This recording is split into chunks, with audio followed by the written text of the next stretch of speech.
দোয়েল agro চ্যানেলের সেই জনপ্রিয় মুখ তারা এবার বিয়ে করে নিজের স্বামী এবং নিজের সন্তানকে নিয়ে মুখ খুলেছে। তারা জানিয়েছে সংসার জীবনে কেমন আছে তারা। চলুন বিস্তারিত জেনে নেওয়া যাক ভিডিওর মাধ্যমে।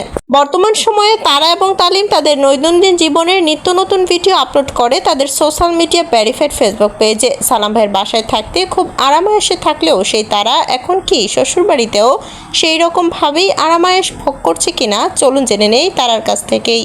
বর্তমান সময়ে সালাম ভাই এবং শম্পাবুদের সাথে খুব বেশি একটা যোগাযোগ নেই তারা এবং তালিমের, কারণ বর্তমানে তারারও ছেলে হয়েছে, শম্পাপুরও ছেলে হয়েছে এবং দুজনেই সংসার নিয়ে ব্যস্ত। তারা তার সংসার নিয়ে ব্যস্ত হলেও তালিমের সোশ্যাল মিডিয়াতে তাদের দৈনন্দিন জীবনযাত্রা শেয়ার করে, কিন্তু তারা এবার জানিয়েছে সংসার জীবনে খুবই ভালো আছে তারা এবং শ্বশুর শাশুড়ির সাথে খুবই মিলেমিশে থাকছে তারা এবং তালিম। তারা এবং তালিম তাদের ভাই এবং দেবর সবাই একসাথে মিলেমিশে থাকে এবং তারা এক বাসায় থাকে তাদের গ্রামের বাড়িতে।